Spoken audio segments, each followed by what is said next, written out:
Welcome to another episode of Life Outside the Box. I'm your host, Extra the Director, and right here is a very special friend of mine, my man Pat. Pat, what's going on? What's going on, Extra? How you feeling? Good, brother. Thanks for having me. Always, man. Great to have you here. I've been trying to get you on the show for a minute, so I'm glad you finally made it here. Since February, I'm glad to be here, man. Yeah, definitely.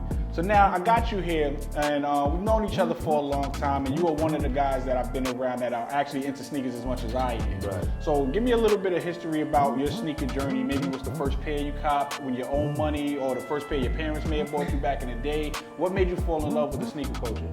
Sneaker culture for me was just hip hop. You know, it was 90s. It was just my childhood. My first pair of sneakers I was able to afford on my own were Charles Barkley's. Oh wow, yeah, that's a good first. The black and silver ones. That's a good first. I liked them because I could style it up. I had the black and silver. I used to style it up with the Raiders jersey, my Tim Duncan jersey. You know, it had that colorway where it was just so universal, and they were great ball kicks too. So. Yeah, definitely. They definitely was. Yeah. And Nike, I ain't really a big fan of Nike with ball sneakers and comfortability, but those Barclays, those were fire for ball. Yeah, definitely. Thanks. The ankle support was just amazing on them. Absolutely. So now, over the years, how many sneakers do you think you acquired over the years? Since on my own or since I on was your a own, kid? or in general? Well, I bought my first pair of sneakers freshman year in high school when I had my first job. Okay. Working at the movie theater, making $5.15 an hour. Whew.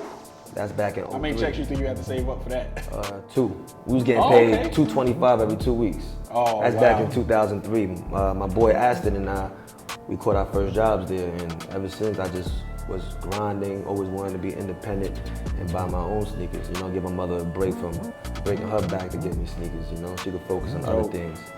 But yeah, man, I've been over the last 20 years. I think I probably acquired about over 100 pairs of sneakers. That's it. I think. Yeah. Nah, And that's me being humble, bro. No, that is That's you me being humble. I know you you a we long talking about time. designers, that's a whole different lane, you know. Okay. Designers, Nikes, you know, mainly Nikes and Jordans. You know, I collected so much.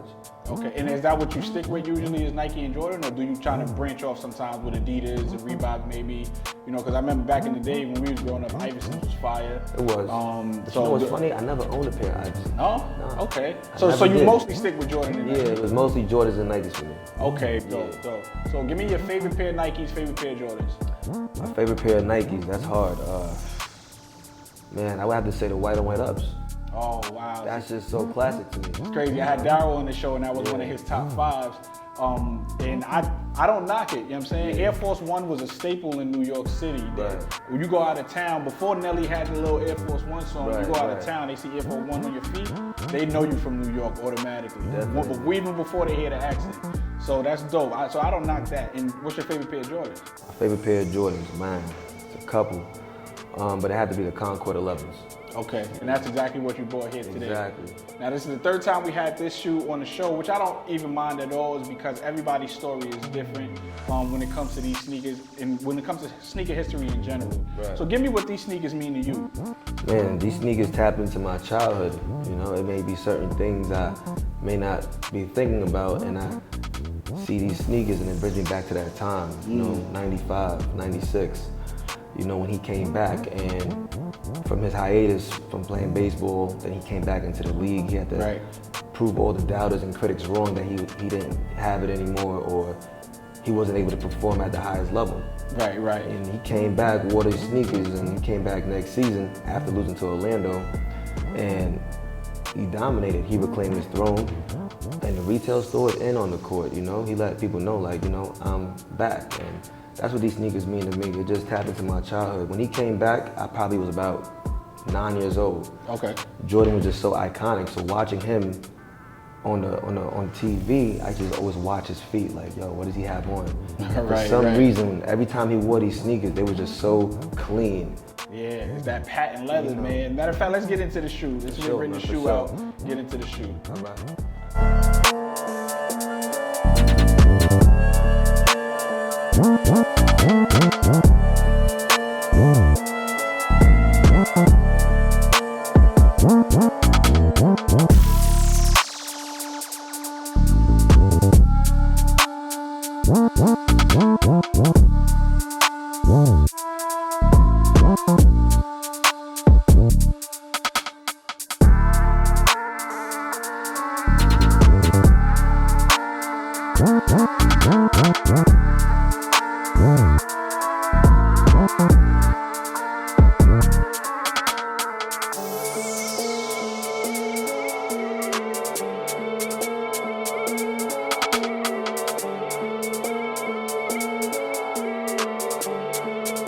So now before we started filming, we actually got into it a little brief discussion about these and what they mean to you. Yeah. And before we unveiled the sneaker, you were saying about him coming back.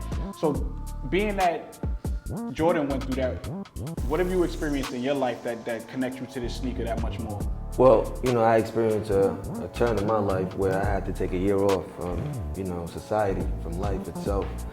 I was doing things that put me in a certain place where, God and life gave me time out. Right. We all been there, some of us been there. It could be jail, it could be school, it could just be social distancing just from society itself. Mm-hmm. Sometimes you need a mental break, and I feel like I had to go through that just for me to appreciate who I was and the people around me. Right. Dope. So these sneakers here are just, to me, just the bounce back, the reclaiming my throne, who I am, who I, people know me to be. Mm-hmm. So me taking the year off from life just made me more humble, more focused, and more career driven. Prior to me, going away for a year with 14 months, about the same amount of time that Jordan was going for, I had to, I had to open up a gym. This Universal Fit Club, and which you got the shirt on today. Of course, I'm always repping my brand. Absolutely, always. That's how you do it. Always. We're located in New Hyde Park. Before I had left to go away, I had left some people to run the gym, and they didn't run it properly. Long story short, I had an investor on the back end where I brought these people to the front table. They didn't know each other prior to. Right. I knew I was going away, but I was trying to plant seeds so when I come home, I have some type of foundation. Okay. Then, months later, they ran off with my investor and did things behind my back. So that right there provided the fuel for me to come back and just dominate, something that I know I could excel in. So I came home, I didn't, I was upset about it, but I just fought it with class and I fought it with, hustle. Right, and I came back and I bounced back, and without investors, just me, God, and the money I had saved up, I opened up another spot and reclaimed my throne again as the best gym in Long Island and Eastern Queens independently. That's dope. And I was staying on that too. That's dope. So that now, it gives me a little bit more insight on why you bought these sneakers here today, and that's very dope. And that was your bounce back moment. Right. What other sneakers do you think give you that same type of feeling other than just the Concord 11? The Nike Vomero 9s. Okay. Yeah, the Nike Vomero 9s. And I also brought those here too. You can see those later on. Yeah. That was the first pair of sneakers that I held on to because of trainer sneakers that I held on to, because that's the first pair of sneakers that I had on when I actually opened up my gym. That was the first pair of trainer sneakers that I actually owned as a trainer. When I got into the industry, it was so much more I had to learn. I was just trying to make money. Right. But I had to learn the craftsmanship behind being a personal trainer, the health field, the human anatomy. It was just so many things I had to learn and educate myself. And I did that on the business side and physical side with these sneakers. I wore these sneakers every day. Right. Well, let's see them. You brought them here. Let's see them. Where they at? Oh, they right here. So we're gonna grab them. So when I opened up Universal Fit Club, these were my first pair of sneakers I had. My first pair of training sneakers. I remember talking to my boy Ace. He was like, "Yo, you can't go train in Dunks or Jordans." I'm like, "You right." So I went to Nike Town and I seen these, and these just caught my attention. It just matched my personality. You could run in them, you could go cycling. They're good for lifestyle. They're good for walking. Okay. And they just fly. And I just said, you know what? I'm gonna get these sneakers. Right. And I'm gonna represent Universal Fit Club with my logo, my brand. And these are going to be on my feet. And I feel like neon is just such a universal color now. Yeah, absolutely. It goes with a lot of things. It goes like, it's just so universal. It just spoke to me, and I said, I'm grabbing these. So are you still training those till this day? I bring them out sometimes. Okay. I always tell people, Lord willing, these sneakers would be worth a lot of money when I do franchise and when I do take fitness to a different level. So these sneakers will be worth a lot of money because of the story behind them. That's dope. That's dope. So everybody, make sure y'all go check out Universal Fit Club. Black-owned gym, independent-owned gym. Make sure y'all go check that out. Black-owned gym in Long Island. Absolutely. Let's be That's clear on important. that, That's very Definitely. important. You go 4 miles to the left, 4 miles to the right.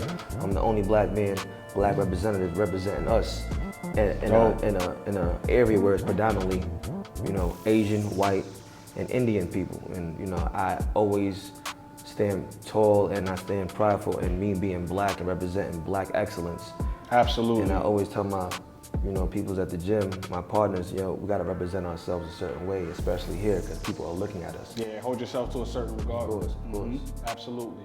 So before we get out of here, man, give me your top 5 sneakers of all time. What's on your list or what's in your collection? All right, top 5.